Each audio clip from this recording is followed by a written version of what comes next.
He lives alone, on the fourth floor of an old brick building with no view of the sky. When he looks out his window, all he can see is her window, across the alley, an arm's length away, where she lives alone on the fourth floor of her own old building. They don't know each other's names. They have never spoken. It is winter in Chicago. Barely any light enters the narrow alley between them, and barely any rain either, or snow or sleet or fog, or that crackling wet January stuff the locals call wintry mix. The alley is dark and still, and without weather. It seems to have no atmosphere at all, a hollow stitched into the city for the singular purpose of separating things from things, like outer space. She first appeared to him on Christmas Eve. He'd gone to bed early that night feeling horribly sorry for himself. The only soul in his whole raucous building with nowhere else to be, when a light snapped on across the alley, and a small, warm glow replaced his window's usual yawning dark. He sat up, walked to the window, peeked out. There she was, a flurry of movement, arranging, unpacking, pulling small, vibrant dresses from large matching suitcases. Her window was so close to him, and she was so close to him, their apartments separated by the distance of a single ambitious jump, that he scooted back a few feet to more fully submerge himself in his darkness. He sat there on his heels and stared for a short while, until the staring felt improper and indecent, and he contritely returned to bed. But he has, in the weeks since, come back to the theater of this window, and more often than he'd like to admit. He sometimes sits here, hidden, and for a few minutes at a time, he watches.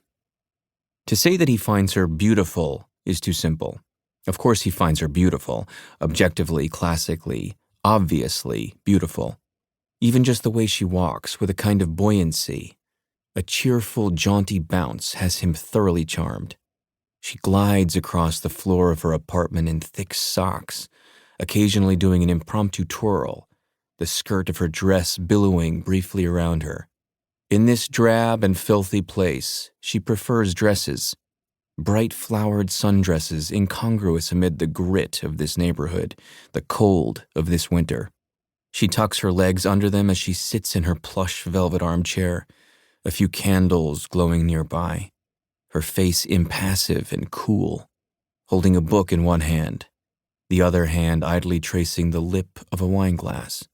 He watches her touch that glass and wonders how a little fingertip can inspire such a large torment.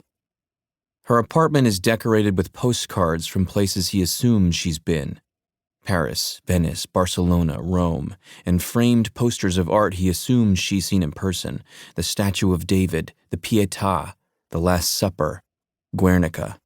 Her tastes are manifold and intimidating. Meanwhile, he's never even seen an ocean. She reads inordinately, at all hours, flicking on her yellow bedside lamp at 2 o'clock in the morning to page through large and unwieldy textbooks, biology, neurology, psychology, microeconomics, or various stage plays or collections of poetry, or thick histories of wars and empires, or scientific journals with inscrutable names and bland gray bindings. She listens to music he assumes as classical for the way her head sways to it. He strains to identify book jackets and album covers, then rushes to the public library the next day to read all the authors that rouse and unsleep her, and listen to all the symphonies she seems to have on repeat: the Hafner, the Eroica, the New World, the Unfinished, the Fantastique.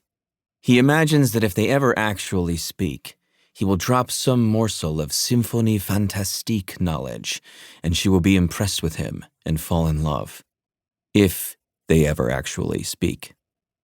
She's exactly the kind of person, cultured, worldly, that he came to this frighteningly big city to find. The obvious flaw in the plan, he realizes now, is that a woman so cultured and worldly would never be interested in a guy as uncultured, as provincial, as backward and coarse as him.